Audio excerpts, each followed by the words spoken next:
All right, looks like we are live. Hello, everybody. Thank you for joining us again.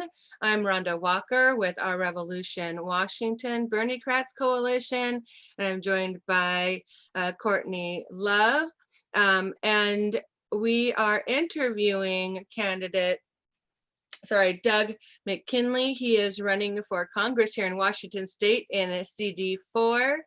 So I'd love to go ahead and give the mic over to Doug. Go ahead and introduce yourself, explain your district that you're running, and also let us know what got you to actually run. What made you run for this seat? Well, thank you, Rhonda. Thank you for giving me an opportunity to speak with the fans of Bernie Sanders here in the state of Washington, because I'm certainly counted among that crowd. I've run twice in this district. I ran in 2016 and I ran as a Berniecrat at that time. Our district is the sort of the middle third of Washington from Canada to Oregon. It's Adams, Benton, Douglas, Franklin, Grant, Okanagan, and Yakima counties. A little bit of Wenatchee, of East Wenatchee is carved out, and a little bit of Western Walla Walla County is carved in, but for the most part, it's those counties. And so it's very rural. It's by far the most Latino district in the state of Washington. 38% of our district is Latino. Some of the counties are majority Latino. Adams County, Franklin County, and Grant County, I believe, are all majority Latino. And unfortunately, it's the lowest income of our congressional districts. We have the most families living in poverty, the most people struggling to get by, and the most people who could benefit from, because of that, the most people who could benefit from truly progressive policies. And, Rhonda, you and I were talking before we started, and one of the points I was making was that, I think our area, fundamentally, the Democratic powers that be in the state don't really understand it. Because they have historically run candidates who sort of run as like Republican light. And that really misunderstands the base here, I think. I mean, there's certainly lots and lots of old school Democratic people who live in Central Washington, the 4th Congressional District. But the dynamic part of the base is very left, is very progressive. And they're very, policy wonkish. They understand bills that are working their way through Congress. They understand, procedural votes versus substantive votes, and they really get how, sort of how the sausage is made.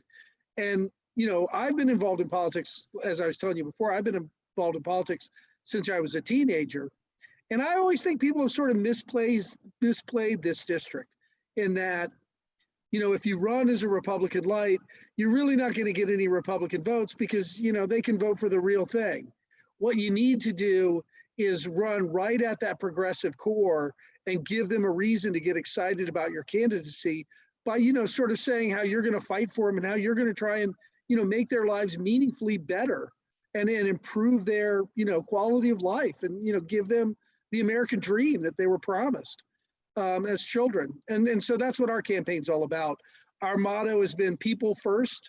You look at all the, legislation that's happened since this COVID-19 crisis has hit, and it's just like an echo of the housing bust in 2008.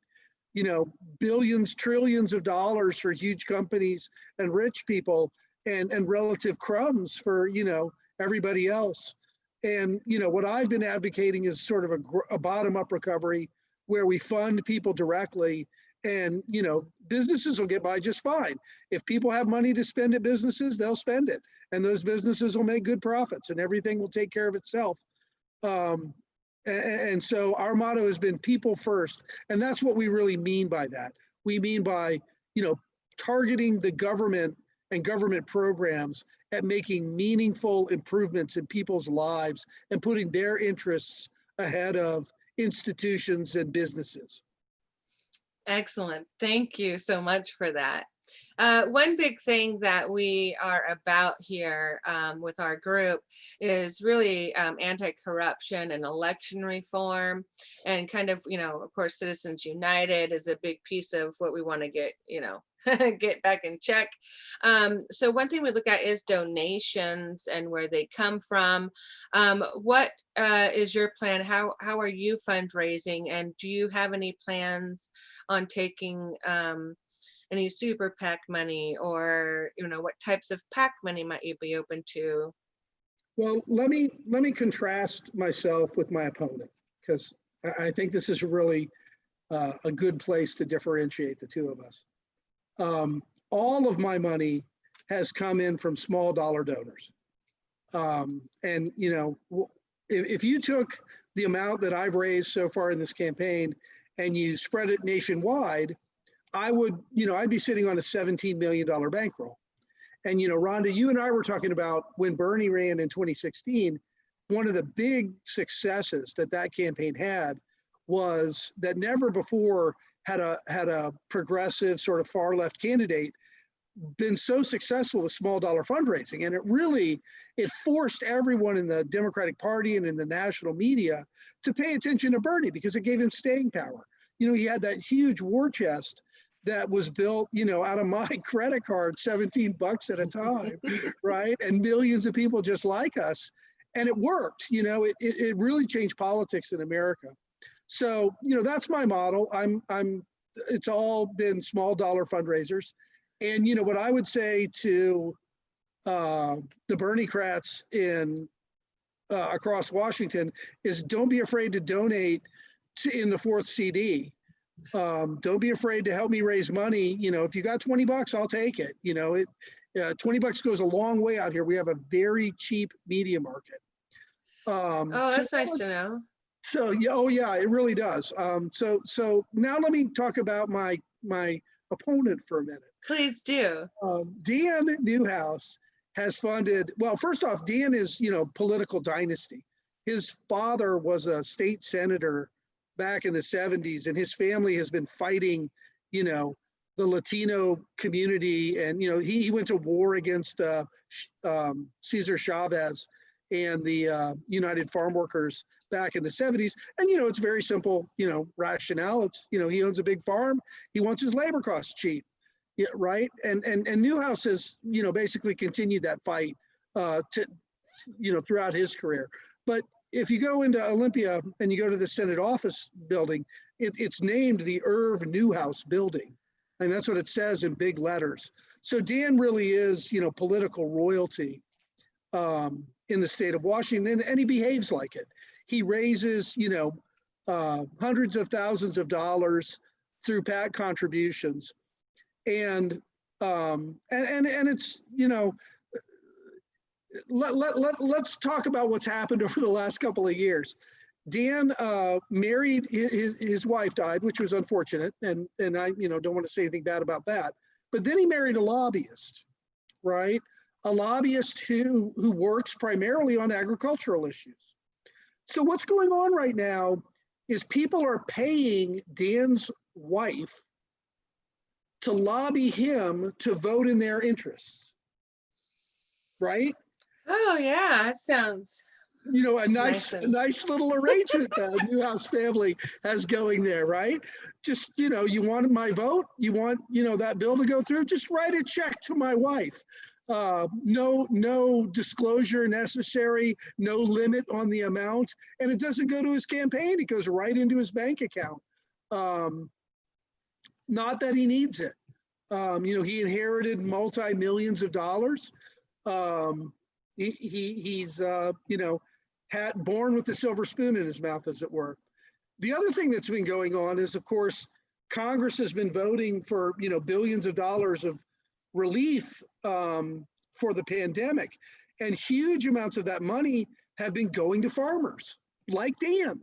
So he's voting on giving the taxpayers money to himself.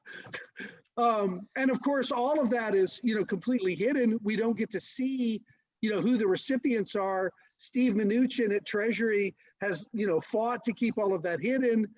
So we have no idea how much of the taxpayers' dollars Millionaire Dan has collected, or how much, of other people's PAC contributions Millionaire Dan's lobbyist wife has collected. So as you can see, my model of, what politics ought to look like with, no corporate, no PAC, no special interest money coming into my race. I'm walking the walk, but I'm up against, a poster child for, every abuse that Citizens United possibly could have unleashed on our democracy. So if you feel strongly about that as an issue, please give us $20 because I can't beat him without money. We don't need a lot more. I mean, if 1,000 Bernie-crats gave me, $25-30 each, that would really make a huge difference in this race. Because like I say, I can buy a TV spot for $50. I can buy a radio ad for $10. That's crazy, those prices out there. I wish that was more universal.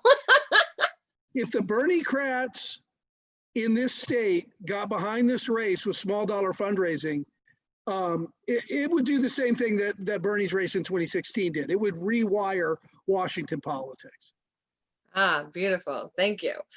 So with the same kind of lines, except for not the money piece, kind of election reform, we're really big about like a ranked choice voting or a star voting system. Our top two is very limiting here. Where do you feel about ranked choice voting? I know just in Washington, but as a federal type of, especially for our presidential races, if you look at that, ranked choice voting would be so helpful. I've been victimized by the top two voting. When I ran in 2016, I ran below the $5,000 FEC threshold. And my strategy, there were basically three people in the race who had any name recognition. I was one of them, Dan Newhouse was one of them, and Clint Didier was the other one. And Clint, of course, had enormous name brand recognition because he'd run statewide races for Senate and Public Lands Commissioner in the past. He's very far to the right. Dan was hewing much more closely towards the center. And I know for a fact, and my strategy was, okay, well, is all I have to do is pick up the Democratic base, right? 35%, and I'll get through the primary. And then hopefully Didier will beat Newhouse, right? That was my strategy because he had done it before. In 2014, when it was an open seat, Didier beat Newhouse in the open primary and then lost to him in the general. So I thought, well, if our base shows up for me, then it'll be me and Didier, and that's a race we can win because he's so far to the right. Well, then what happened was I was abandoned by, about 5% of our base, and people flat out told me that they didn't vote for me because they were afraid they were going to get Didier. Well, guess what? Newhouse and Didier are functionally the same. One's a slick politician and one's sort of a, obnoxiously partisan former football player. But when you get right down to it, they're voting the same way in Congress. They're ideologically, they're essentially identical as far as, what bills are going to get through. So, people kind of cut off their nose to spite their face, in my opinion. And what they wound up with was two Republicans in the general election, right? And I think, had those people had ranked choice voting, there's no question that I would have advanced to the general election. And then maybe we could have had this argument, back in 2016 instead of waiting till now to have it. So I'm very much in favor of ranked choice voting. I'm a candidate or a prior candidate who definitely would have advanced had it been in place. Excellent. Thank you for that. Courtney, let's give you your turn. Hello. Hi, Courtney. Now we're Facebook friends, but this is the first time we've met sort of quasi in person. It's good to put a face to all that beautiful, all those beautiful posts you put on Facebook. Oh, that's a way to win me over. Let's endorse him. I'm a bit of rabble rouser, so if you like me, that's odd. I have to admit that I was late to the party, so I was just kind of reviewing some stuff, so I don't have anything off the top of my head. But one of the things we do like to go through is kind of where you stand on things. We have a list that the Washington Berniecrats put together about things like, the question was, what services do you think should be in the public sphere and what services should be in the private sphere? And so some of these might already have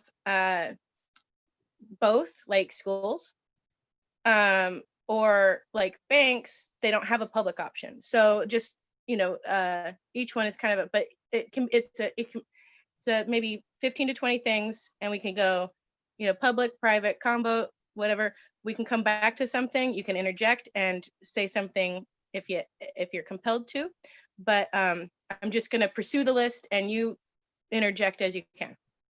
Okay. So, public or private healthcare? I think it's clear if you look across the world, our model is incredibly expensive and produces terrible results.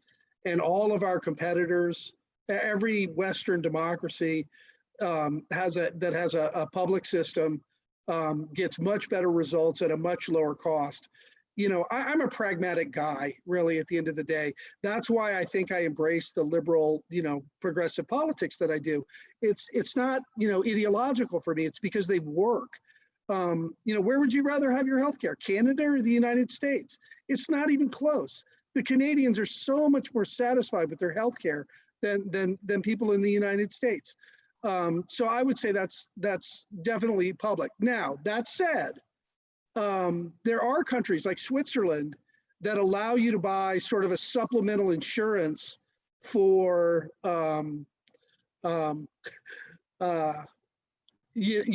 specialty. I don't know exactly what it covers, but sort of specialty medical services, and I don't have any objection to that. That's fine, as long as the basic needs of basic healthcare for every man, woman, and child in the country are met by a public system.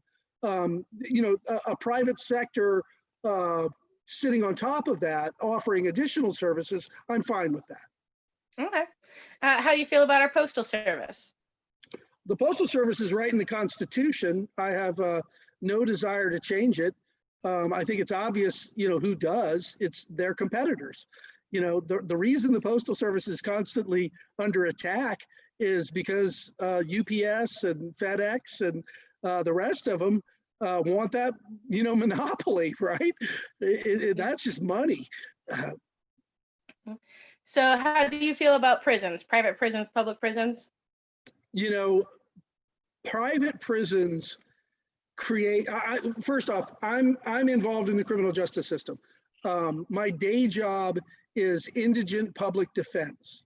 I defend people accused of crimes, mostly low-level crimes, mostly in district court, traffic crimes, junk crimes, driving on a suspended license, a lot of DUIs.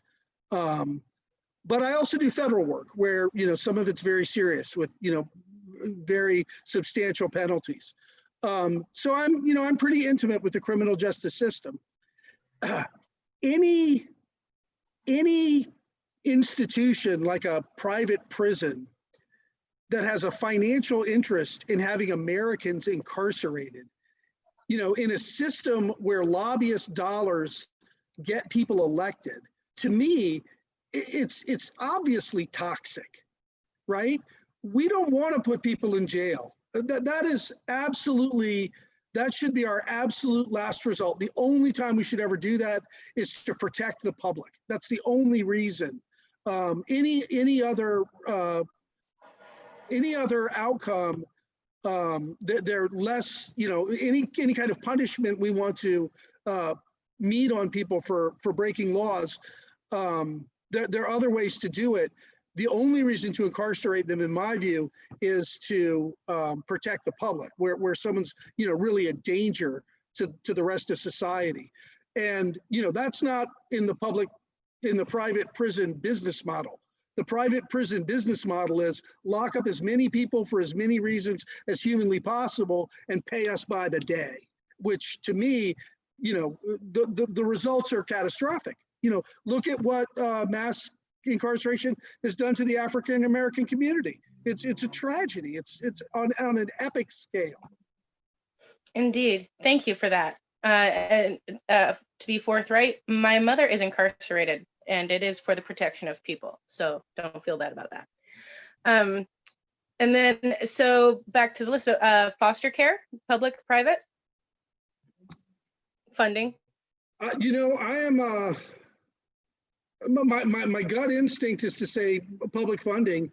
But I'm going to say, I'm going to admit, I don't know enough about the foster care system to really answer intelligently. I'd love to have a conversation. I'd love to be educated about it. Yep. Because I know that foster kids have really tough outcomes, and I know that it's something that we need to improve. I know that much about it. But as far as knowing the details of the mechanics of getting those improvements, I'm going to confess that I'm not as knowledgeable as I ought to be. Well, my family, we're foster parents, but we're not experts on it either. However, the people who tend to know about it say it should not be private, but it should be better funded. So, and it have better resources. So there's discussion about childcare. Should we have a publicly funded offered childcare? Well, you know, all of our Western competitors do, and you know, it seems to work out great for them, right? I mean, again, I'm just a pragmatic man. You know, you want your country to be competitive. We operate in a global economy that is based on capitalism. We need to produce goods and services competitively, not only for our own consumption, but so that we're competitive on a world market. And you know, what makes countries competitive is taking care of their kids, is providing, you know, sort of that baseline triumvirate: food, healthcare, housing, right? And I would say taking care of your kids is, you know, inherent in those. If you've got your bases covered sort of on Maslow's hierarchy of needs, then, you know, you're able to be creative and do the kind of work that, you know, the United States is known for. Because we are a very innovative country. We do produce, you know, great products that are beloved the world over. And you know, that creativity, that ability to operate on that level should be extended to all our citizens. Excellent. So with the utilities, including water, do you think those should be public or private? There is, well, let me focus in on one utility, and that's high bandwidth internet service. When the internet was rolled out in the mid to late 90s, the cable companies saw what was coming, and they ran to state legislatures and lobbied heavily to make sure that there was no public service provided. And as a result, there wasn't. That laws were put in place, and they exist on the books in the state of Washington, for example, that you know, entities like rural electric associations are not allowed to provide high-speed internet service to their customers. So what's happened is, you know, most of us are in either a straight up monopoly market or an oligopoly market where, you know, there's really only one or two choices for high-speed internet access, which has become, you know, let's face it, look at what we're doing right now. Every one of us is dependent upon high-speed internet to even have this conversation. Now, compare what we get and what we pay in the United States with, for example, Korea. We get, you know, 1/10 the bandwidth at 3 times the cost. So I would just say, again, I'm a pragmatic guy. You know, whatever you're talking about, let's look around the world, see who gets the best bang for the buck, and then emulate them. And if you look at, you know, internet, you know, high-speed internet service, the most bang for the buck is where the governments get involved and provide it to people. Excellent. And I'm in Tacoma, Washington, and we have public utilities, and the city recently gave a 40-year lease on our public internet to a private company. So that was fun. Well, it's funny. I live in the city of Richland, and because of the way the Hanford site, you know, grew, the city of Richland owns its own landfill, owns its own water system, and runs its own electric company. So, you know, out here where, they're rugged individualists who believe in the private sector, except that's for all the rest of you guys, right? The residents of the city of Richmond, they love their low water rates. They love their low power rates. They love their lowest in the state garbage rates that are all provided by, a public entity, the city of Richmond.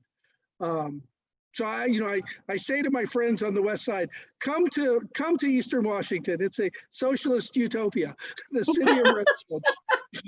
That's hilarious. I know Tacoma went public utilities in the 1930s, so we had to jumpstart on things ourselves. It wasn't something we recently did, sadly.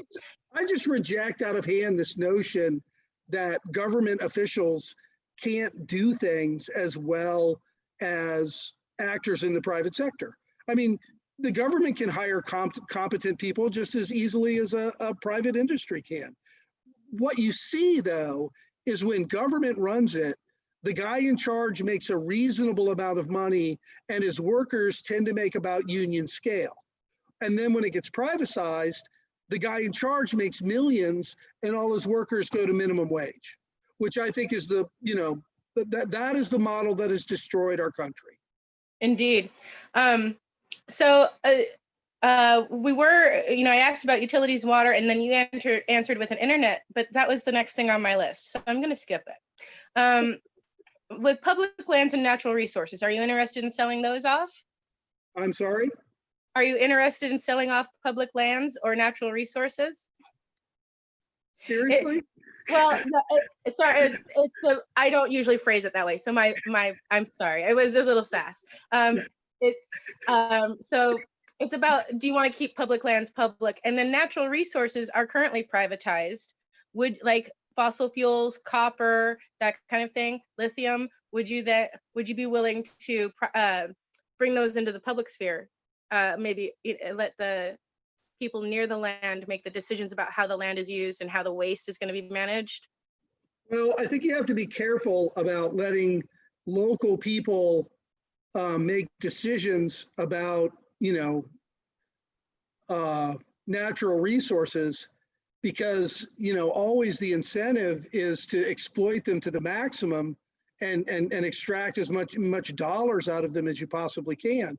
And, that's where you wind up with, like what you see on all along I-90 in Idaho, where, the whole northern Idaho Valley has been coated in arsenic from the mine operators. Well, I would suggest that if I was in charge of the, Pebble mine and it was next to me, I'd say, well, that sounds like an environmental disaster that I don't want to live near. Yeah. So one would hope that locals would have a little better judgment, but I think I think we've got the gist of your answer, and that you're not willing to sell off public lands like some people are.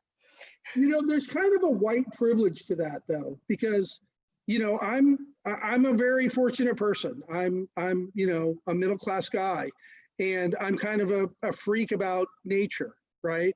I'm into skiing in the winter, and I do water sports in the summer. And I've been fortunate. I've got to visit, all of the crown jewels of the United States. I've been to, a dozen national parks. I've been to our beaches. I've been to, I spent a ton of time in our mountain ranges. And, a lot of people can't afford that, to be quite frank. And maintaining all of that is sort of a public, expenditure that benefits kind of the upper middle class, right? That said, I think it's worth it. I still think it's worth it. I understand that it's kind of elitist, and I apologize for that. But, there's no going back on Yosemite. There's no going back on Yellowstone or the Grand Canyon, right? I mean, once you pave paradise and put up a parking lot, it's gone forever. So, I'll take the hit on being elitist with our national treasures. And, I couldn't be more violently opposed to the Trump administration undoing all of the, wonderful natural habitat that the Obama administration had protected. I think that is exactly the opposite direction that we should be going in our country. Excellent. Thank you. So this one you might have a little extra insight. Our group felt that legal services should be better funded and expanded. So I myself went without a lawyer through a divorce. So expansion to cover any court, like no person should go to court on their own. How would you feel about publicly funded legal services? Did your ex fight you? He had a lawyer and I got almost everything I wanted because that's how awesome I am. Well, that's good. Well, of course, my services to indigent criminal defense defendants are as a result of a guarantee in the Constitution that you have a right to an attorney when you're charged with a crime. You don't have a right to an attorney in a civil dispute, and you don't have a right to an attorney in a custody battle. I'm not sure that it should be put on the public to pay for those fights, though. There are huge fights that businesses have in our courts that take up millions of dollars of public resources. For example, where Apple is fighting with Microsoft over a patent, right? Even though both sides are funding their lawyers, they're tying up all the time of the judges and the court and the juries, and it's expensive, and it's the public is funding their dispute resolution. But for example, I could see a system where, let's say you're in a landlord-tenant situation, right? Classic disparity of power in the legal system. Landlord typically has a ton of money. Tenant typically has next to nothing. Landlord can afford a bunch of attorneys. Tenant cannot, right? Well, what if we made it a rule that whatever each side spent on lawyers, each side had to put in a certain amount for lawyers, and then that money was split equally, right? So then you sort of get the benefit of leveling the playing field without asking the taxpayer to pay for it. But I'll be honest with you, Courtney, this is completely off the cuff. I don't see an easy solution for massive disparities in power that exist all throughout our society. You've got to take them all one at a time and take them on one at a time.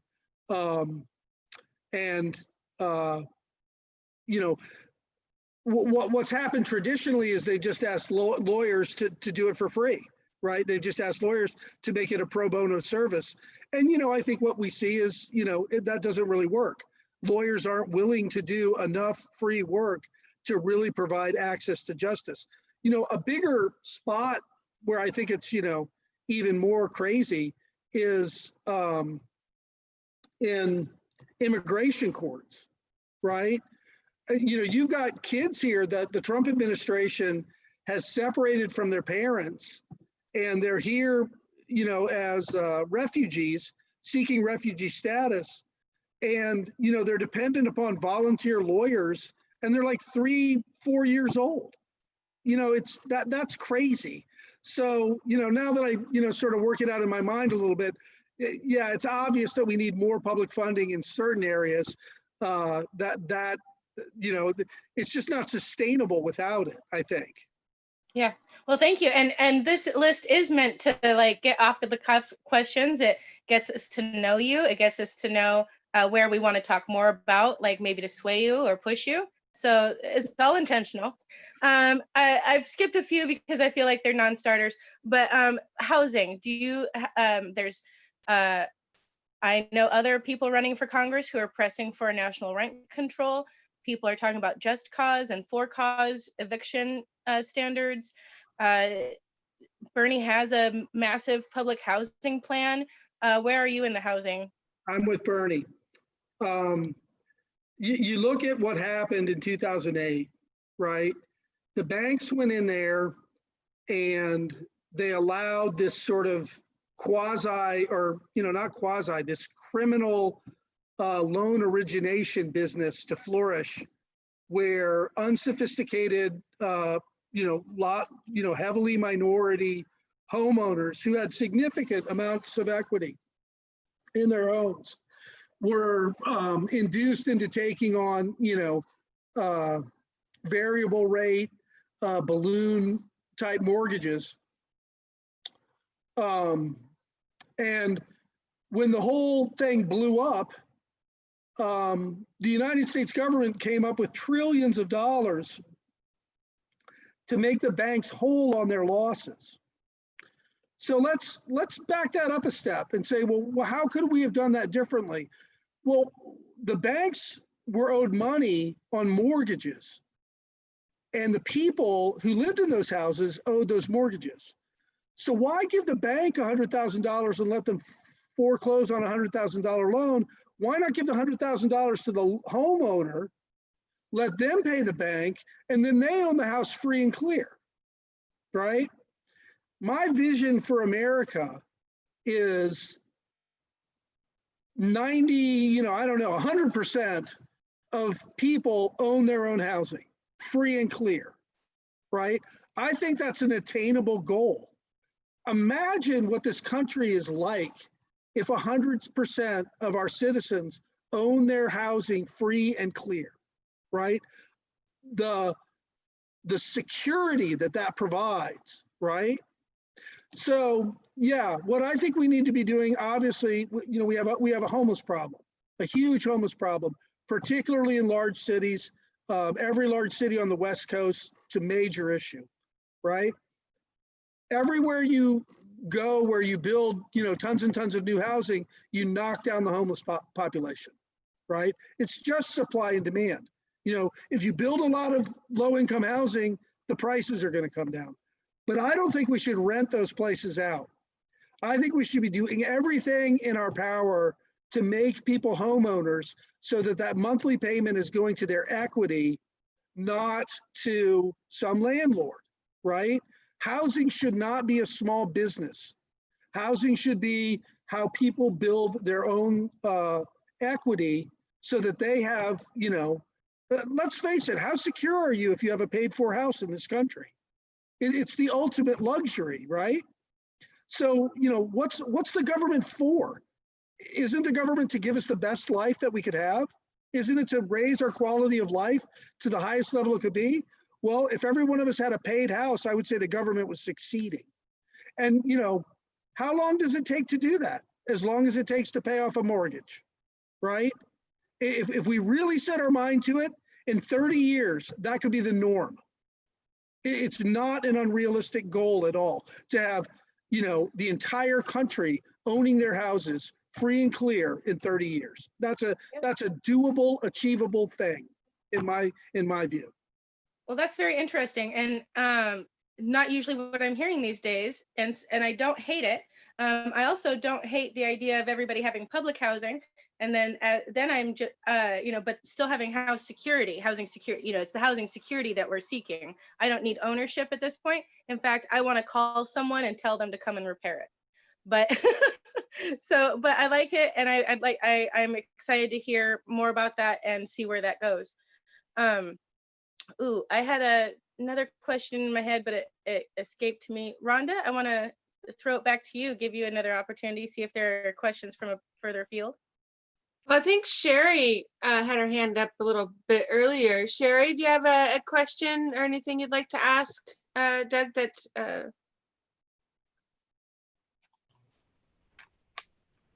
you hear me now? Yes. We can hear you.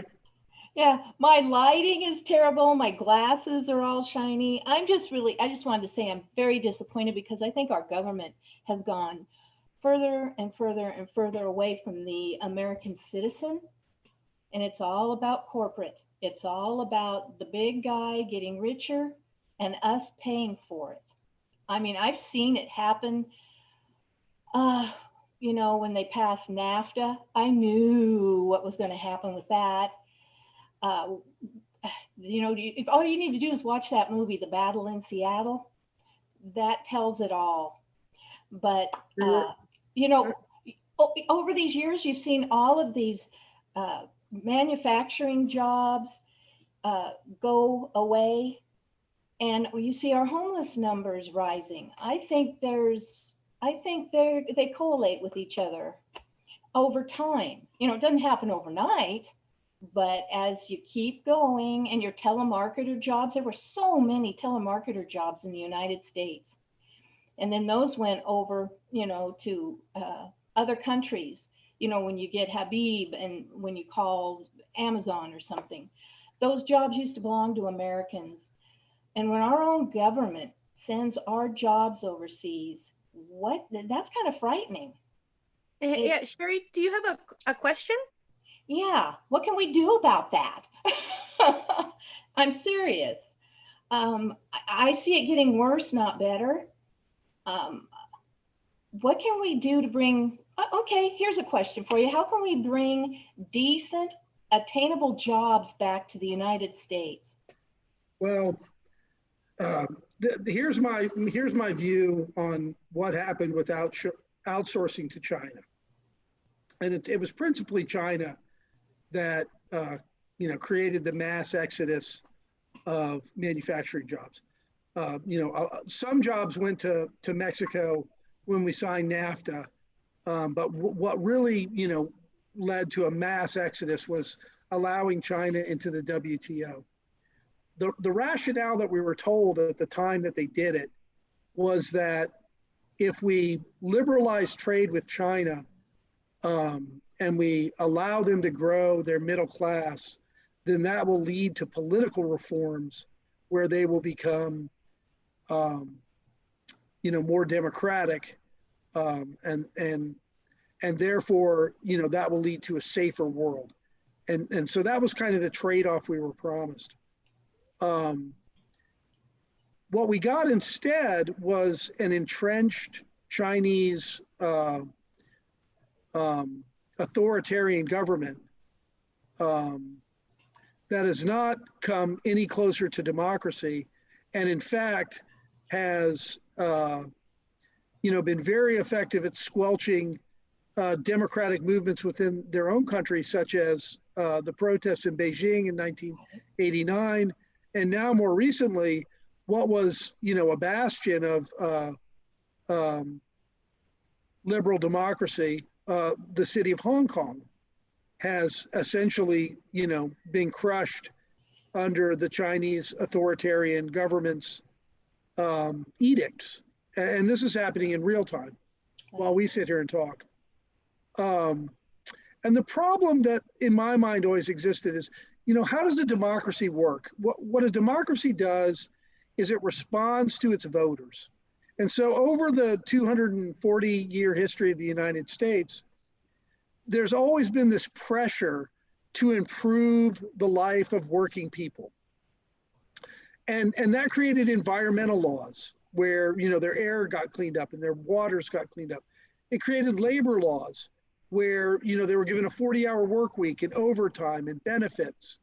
And all of those improvements in the condition of people were thrown out the window when you said, okay, we're going to trade with China where they can pollute the heck out of their cities and they can completely underpay their workers and deny them the right to organize and, form unions or even vote on who their leaders are going to be.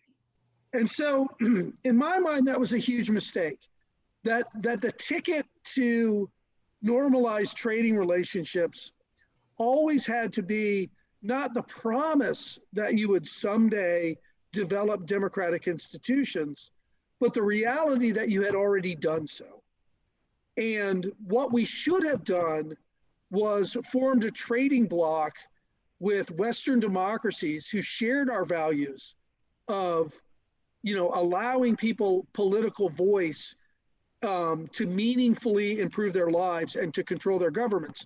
And, right off the bat, you have, let's say we did that today, right? Let's say we formed that trading bloc and you had, basically all of Western Europe, Japan, the United States. No country can really survive without access to those markets, right?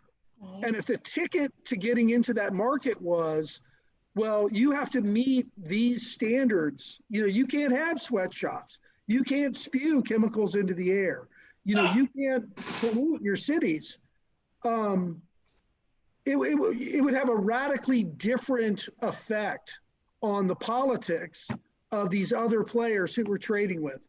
And then, there wouldn't be so much pressure to move jobs there because, if they have to meet those standards, there's not that huge cost imbalance between the two countries that makes it profitable to manufacture there. So that's sort of how I view it. I think we still have, a huge market, and combined with other liberal democracies, together we have, a market that no country, China included, can survive without having access to it.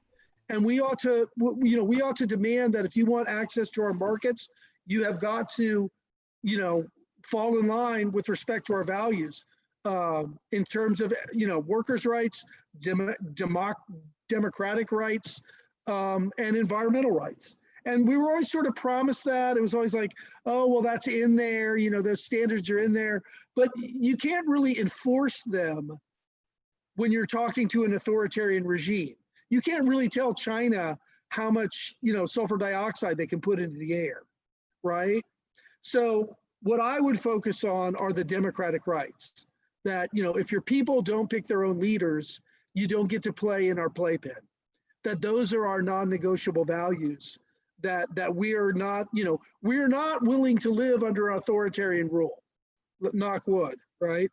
We're not willing to live under authoritarian rule. And by trading with countries that do live under authoritarian rule and not demanding that they move toward us, then they're inexorably going to draw us toward them, which is a betrayal of everything this country was founded on. Thank you. Courtney, was there any last questions you had? I want to give Doug the opportunity towards the end here to be able to talk about anything that we might have missed that he wants out, and to give his little spiel, but I want to check in with you real quick first. I want to say we need to stop doing this at sunset so my lighting doesn't shift.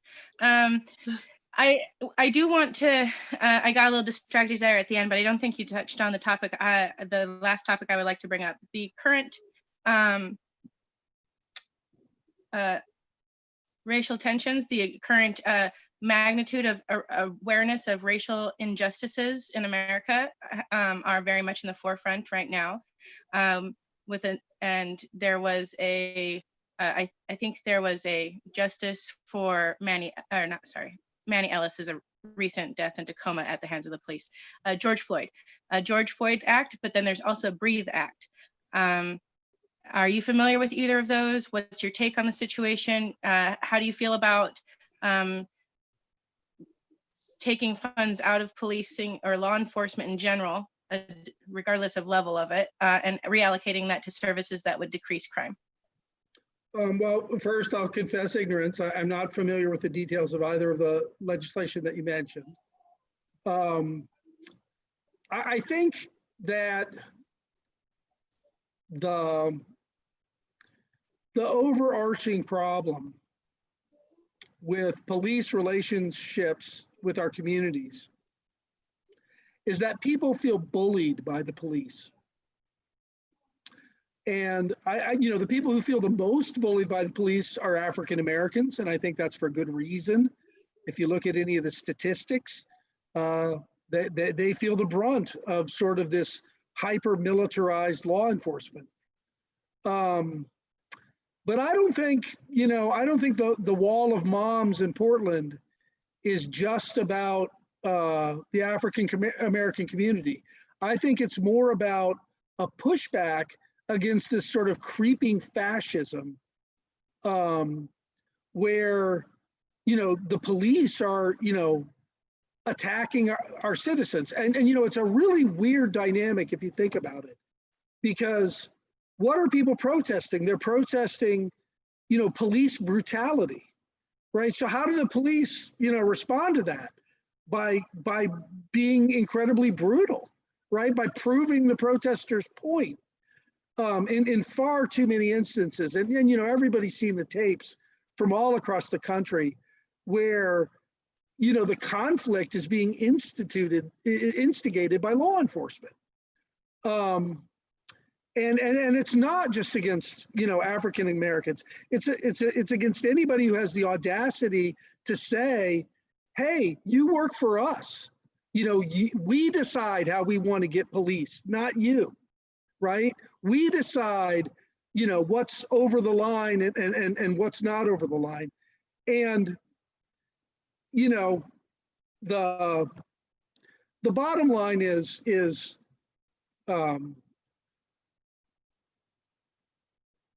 communities of color and less fortunate communities definitely need police services. You know, they definitely have crime problems, and they definitely need a police force that can protect them from criminal elements within their communities. But they can't have a police force that they don't trust.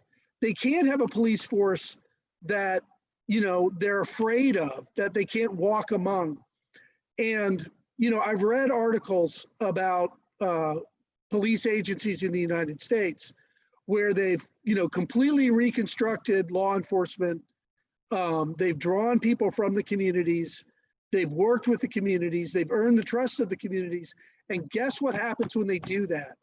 Their ability to solve serious crimes, their ability to catch, you know, murderers and rapists goes through the roof, because once the community trusts them, they work with them. And you know, in those communities, you're not seeing these standoff riots. You know, it's not everywhere in America that this is happening. It's happening where that trust has really broken down. And you know, and I think it's incumbent upon law enforcement to rebuild that trust. You know, I think it's obvious that, you know, if people are out in the street protesting the way you're doing your job, you've got to have enough self-awareness to say, well, you know, hey, is there a problem with the way we're doing our job? You know, is there a reason that people don't trust us? You've got to be honest with yourself. Excellent. Thank you very much. I'd like to see less focus on policing and more on services that would reduce crime, but overall, I don't think your answer is too off base. All right, thank you. I do want to give you the opportunity, Doug, to talk about anything that we may not have hit on that you want to make sure that our membership, or, you know, our vote, all the voters know about your campaign and your vision and what's to come. And then also make sure they know where to find you to be able to volunteer or donate, et cetera, et cetera. Okay, well, my website is dougmckinley2020.com. I'm easy to find on Facebook. I'm very vocal. As you probably guess, I don't hide my opinions well. I would like to circle back a little bit to Courtney's question. You know, in most city budgets, the police force is the main item. It's you know, it consumes a whole lot of tax resources. And you know, I agree. We ask police to solve homelessness. Well, the police aren't going to solve homelessness. And we ask police to solve drug addiction, and the police are not going to solve drug addiction. And you know, putting money into services for homeless people and services for drug addiction is going to lower the crime rate and lower the need for police officers. So you know, I do support a reallocation of resources, but just having a smaller police force that's at war with its citizenry doesn't really solve the problem. You've got to have a relationship where the police force, whatever its size, is trusted by the community to protect the community that it's serving. And that is most important where you're talking about you know, communities of color and communities of disenfranchised and marginalized people, because they, you know, tend to bear the brunt of police action when trust and you know, working together are not present. Okay, so for my final thoughts, why am I running for Congress? I'm running for Congress because we need to, you know, we're the country that put a man on the moon. You know, when we came out of the Second World War, you know, the shock of tens of millions of people dying in an armed conflict that ended with the detonation of nuclear weapons, you know, I think it had a very sobering effect on the American public. And there wasn't time for nonsense. You know, there wasn't time for, you know, listening to crackpots and conspiracy theorists and, you know, people who, you know, had no grip on reality. And so what did we do? We created the biggest middle class that the world had ever known. And it's because we took public policy seriously. And we didn't, you know, just trust corporations. You know, we taxed them heavily. We didn't distrust government. You know, we trusted that the American public would elect people, and those people would have their best interests at heart. And those people would put people in the bureaucracy who would effectuate laws that made life better for people. And for a big stretch of time, it worked. For a big stretch of time, you know, we passed legislation after legislation after legislation to improve workers' rights, to improve minorities' rights. You know, we passed things like the Fair Labor Standards Act. We passed things like the Civil Rights Act. You know, we marched forward. And the other thing that happened was that rising levels of productivity in our economy were matched with rising levels of wages that were earned by the people working in the economy. And we built a system that was the envy of the world. In the late 1970s, we were the gold standard. We were what every country in the world aspired to. And then we broke faith with the American public, and we allowed greed to take over as our governing principle. And you know, when people lost faith in their rising living standards, they stopped losing faith in having, you know, pragmatic solutions, right? So now we've got this crazy situation where people are like, whoa, you know, you don't have to wear a mask, you know, it's unproven. You've got this, you know, doctor that Trump was tweeting today, you know, who's saying that, you know, that I forget the Camel Hydra, whatever it is a cure, when it's baloney, it's just nonsense. And there's so much of that in America. There's so much disinformation. There's so many people who believe things that are, you know, nuts. And it's holding us back. It really is. It's making us have a lower standard of living. It's making us have higher crime rates. It's making us have more poverty. It's making us have, you know, a worse education system. It's like every social problem that, and so, you know, what I offer is pragmatic governance, right? What's the best healthcare system in the world? Let's use that one. What's the best education system in the world? Let's use that one, right? Don't argue with me about ideology. Just show me the optimum solution, and let's go after it. And the optimum solution has always got at its end point to raise the living standards for the most Americans that we possibly can, and make people have a good life, you know, be able to afford times with their family, you know, be paid a living wage, not have to fret about going bankrupt over their health care, you know, not be saddled with, you know, unmanageable student loans just to get an education. If we do that for people, they will take care of their own lives. They will make sure that they're fine if we give them that structure. I believe in the American people. If we give them an environment to succeed, they will succeed like you've never seen before. Excellent. Thank you so very much. Thank you all for joining us again for this interview. And we will see you next time. Go and hang on 1 second while I close this down, Doug. Thank you all.